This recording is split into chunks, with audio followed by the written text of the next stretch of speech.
Magandang hapon mga kabay. So meron pa akong estimate dito, 39556. So ang sira lang po nito mga kabay ay yung chuck. Ayan, so hindi ko na siya pinalo dahil matigas. Sinubukan kong paluin ng 3 beses, ayaw makalas. So ang gagawin ko nito mga kabay, kakatingin natin paikot. Ayan.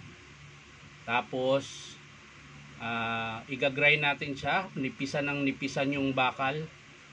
Tapos sabay init ng heat gun para makalas. Ayan. Yan lang po yung alam ko na pamamaraan. So sa mga technician din dyan mga kabay na nagre-repair, baka meron kayong mga technique na alam. Kasi ginawa ko na dito, nilagyan ko na siya ng alin.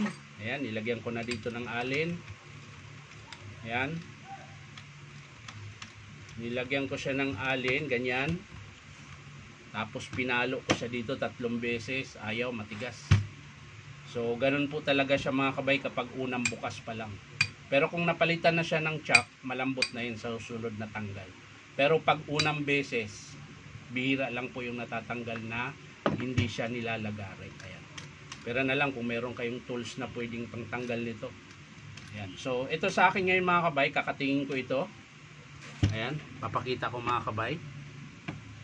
So ang gagawin ko niyan, kailangan lang natin may gloves. Ayan. At syempre, ingat na wag ma-squat. Ito.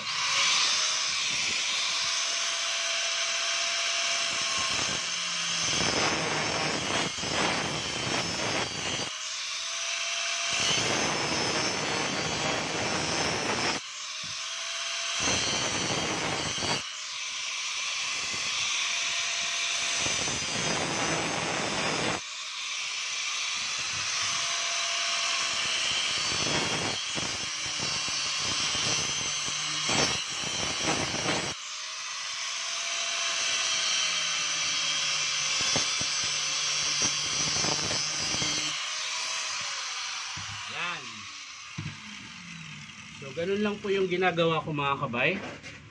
Kinakat ko yung katawan ng chuck. Ayan. Ayan. So pag nakalas ko na yun mga kabay, ang kakalasin ko na naman ito. Ayan.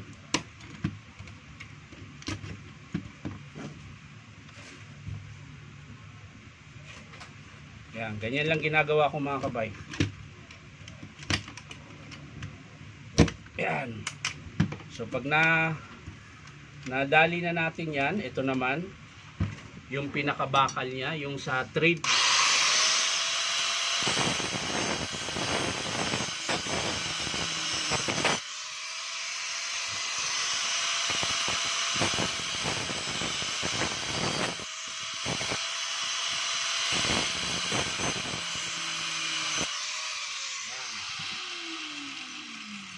Pagkatapos yan, unti-untiin ko yan ng grind.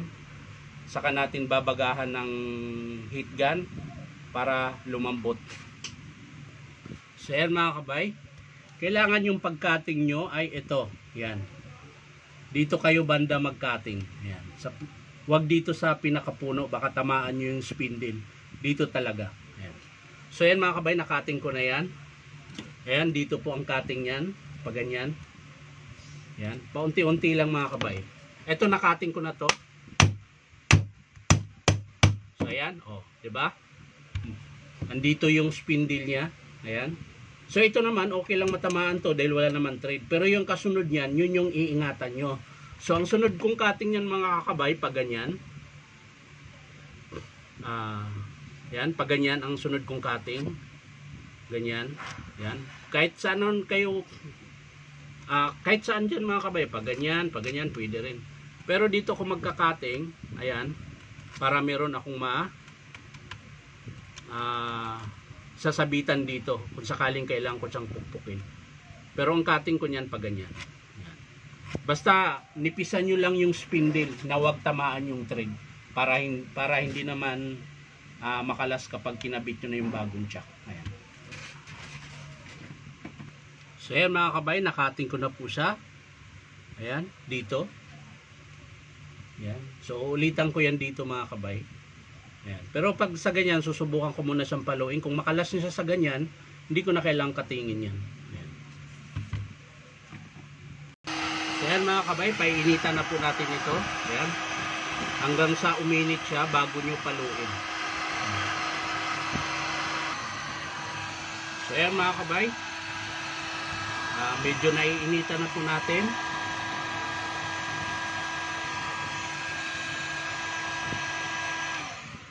So pwede na siguro ito. Yan, subukan nating paluin ulit. So ginagamit ko pala mga kabay ito. Yan po yung nilalagay ko dito. Yan. Tapos sabay palo.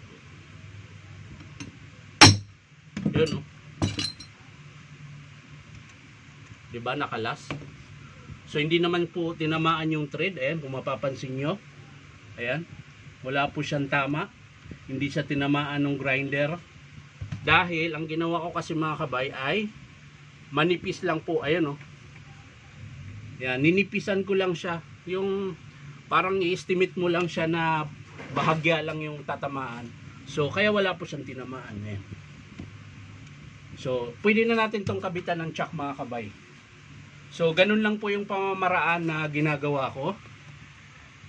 Pag halimbawa pong hindi siya makuha sa palo, ganun lang po yung ginagawa ko.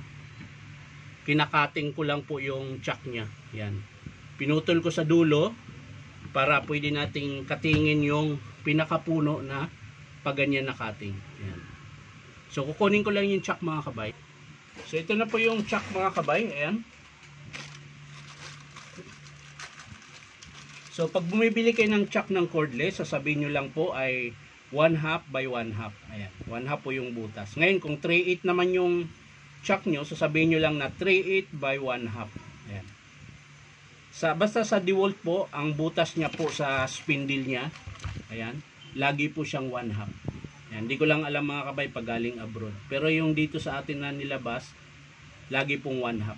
Kahit sa drill natin na cord na may wire, yung mga hammer drill na may disaksak sa kuryente, lagi pong 1/2 yung kanyang chuck. Ayan. So ikakabit na natin mga kabay. Ayan. Ikakabit natin.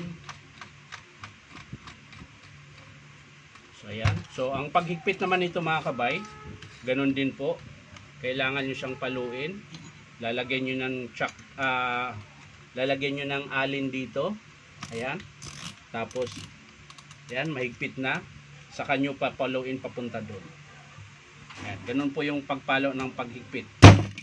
Ayan.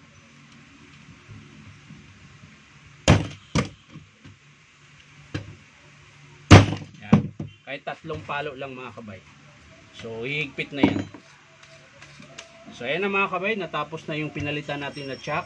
Ayan, pero yung luma niya mga kabay, hati-hati na dahil kinating ko po siya ng grinder. So yan na po yung luma niya mga kabay. So yan lang mga kabay, maraming salamat. Bye bye.